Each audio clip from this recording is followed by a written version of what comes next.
Hello guys, we are here with the last part of She Friendzoned My Love. In the previous video you saw, Nivi told Apurva, Sia and Ritvik the truth about Amira's illness. Listening to this, Apurva's world fell apart. Keep listening to know what happens next. And I highly recommend to use earphones for better experience. Still, can she be happy? Apurva's world fell apart when he heard about Amira's illness. His heart was in pieces. He knew she wasn't ready to die. She had so many things to experience. The shards of his shattered soul contained memories that he wished to remember, but Amira was forgetting it all. His research on internet revealed that it was a very rare disease and it could not be cured by medicine or surgery. And soon she would not even be able to use her smartphone. No one had taken her forgetting problem seriously. This was the reason why she did not accept Apurva's proposal. Apurva felt so guilty for the way he treated her last time. He tried calling her, but there was no response as her parents had taken her cell phone. He couldn't stop himself from dropping a text. He had so much to say, but his words were like sand being washed away by a tide of emotions, and he just hoped she would return before her memories of him were erased. He summoned up some strength and determined to fulfill her desire to meet Pihu and Ishan. Sia felt guilty for the way she had behaved with Amira in the past. It was then that Apurva walked in and revealed his plan to contact Pihu and Ishan. Sia didn't have their numbers, but Apurva's plan uplifted her spirits and she was ready to make it happen. Sia felt scared to text Pihu as the memories of bullying and taunting came back to her, but she somehow managed to text Pihu and inform her about Amira. Sia told Apurva and Ritvik that Pihu and Amira were like sisters, but Amira's jealousy had ruined everything. Amira did not like the closeness between Pihu and Ishan, so she had stuck bubblegum in Pihu's hair. This was a serious offense and they were called by the principal. Amira was forced to leave the school or else she would have been expelled, and Pihu took a gap year to avoid humiliation, and since then they never met or talked. This even messed up her relationship with Ishan and eventually they broke up. As there was no reply on the text they had sent to Pihu, she even commented on Pihu's pic, asking her to check her inbox. And finally, after 2 days, they got a reply from Pihu. And Pihu was ready to meet Amira because Sia had told her about Amira's illness. She told her that Ishan too was ready to meet. This restored their faith and they were ready for whatever the outcome was. Amira always seemed fine because of smile on her face, but in reality she was dejected. Her mom gave hope that she would be fine, but Amira knew that she was just consoling her. Amira had accepted her condition, but she was afraid of losing her friends and family. Her heart had cried out in pain when Apurva had proposed her, because despite being in love with him, she couldn't say yes. She was losing everything along with her memories. Already she had made him drop her off at her old address in Andheri, where she stayed during her school days, which made Apurva search for her there when she went missing. She had also caused him so much trouble after giving the wrong landmark. Her mind used to blank out for a certain period of time, taking her back to her early life. She had no control over her mind. She had gone through a lot alone because she did not want to reveal her condition to anyone. But blunders like addressing Apurva as Ishan made her feel pathetic, and so she had considered revealing the truth. She had finally decided to tell Apurva, but couldn't do so. The hardest part was accepting that they could never be together. Each day with Alzheimer's was a struggle, and in an attempt to hide it, she had lost her friends. She wished to meet Ishan and Pihu, and also wished Apurva and Sia would share the same bond as before. But slowly, her to-do list was fast running into should have done list. But I still love you. Amira was typing when she heard a familiar voice. She was in hospital bed with her arm injected with IVs.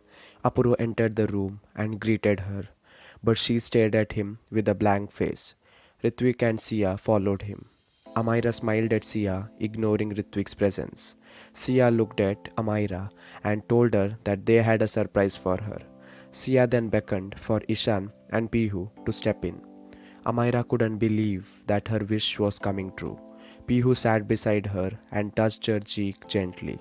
It didn't take even a single word for them to feel the connection they once shared.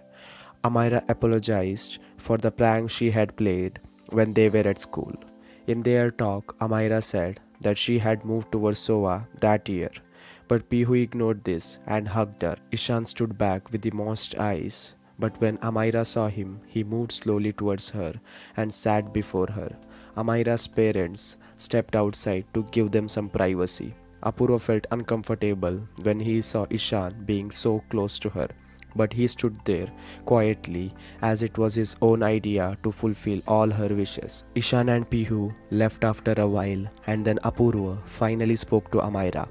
He asked her if she had any other wishes because he had promised himself to fulfill her wishes. He said, "I would do anything to see you smile. I love you." He hoped to hear her say that she loved him too, but she said that she didn't even know him. Amira's word broke his heart. His biggest fear had come true. The eraser in her head had already removed Apurva and all their memories from her mind. Now he knew why she stared at him with a blank expression.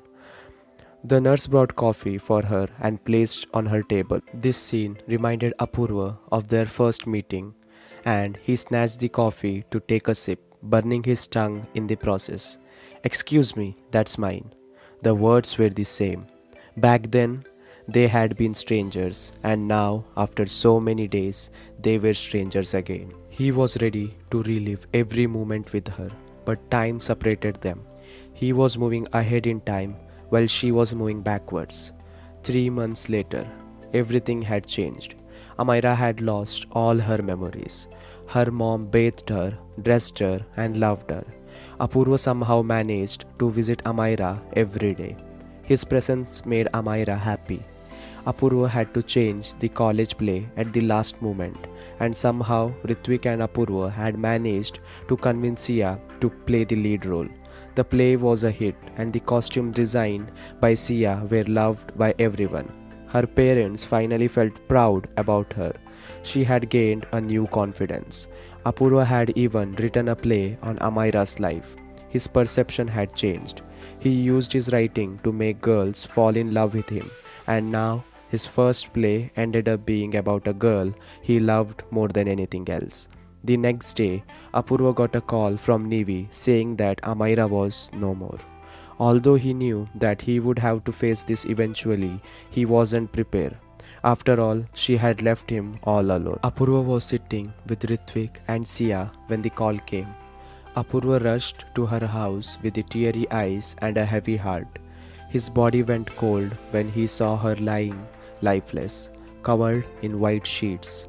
He remembered Amira's word. "Till there is life, there will be struggle. Till there is struggle, there will be a life." Her soul had left and her struggle with the life had ended. They hadn't had a chance to say goodbye.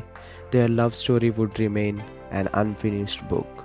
Nivi found a note in Amira's wardrobe with Apurva's name on it. She handed over it to Apurva. The note said as follows: "I am afraid I won't ever gather the courage to give this to you. It's so funny how everything in this life can seem so small when you look death in the eye. We live our entire life trying to achieve useless goals, when in reality they don't even matter. Live in the moment, live now, and be happy. Go lie under the stars and listen to the songs of the universe. The stars have been around for far longer than us and will exist even when we cease to. I will be looking at you, Apurva, from above, reminding you that till there is life, there will be struggle, and till there is struggle, there will be life. Stop wasting time worrying about things that don't matter and just enjoy life. Find yourself, chase your dreams, and smile. Be happy, be free, and be yourself, for that is all you can be. Don't shed a tear because I am gone. Smile because we got to spend time together. Tell Ritvik and Sia to be happy and have at least a dozen kids. The letter brought smile on his face. Apurva was lucky that he had two friends who constantly supported him while he mourned for Amira. Despite being couple, they included him in all of their plans. Apurva decided to turn his back on yesterday and to live for tomorrow. He didn't just remember Amira as a sad memory, but he cherished every moment spent with her and let it live on. The end. Do not forget to share, like, and subscribe our channel, The Talkatives, and let us know your opinion in the comment section below. Thank you.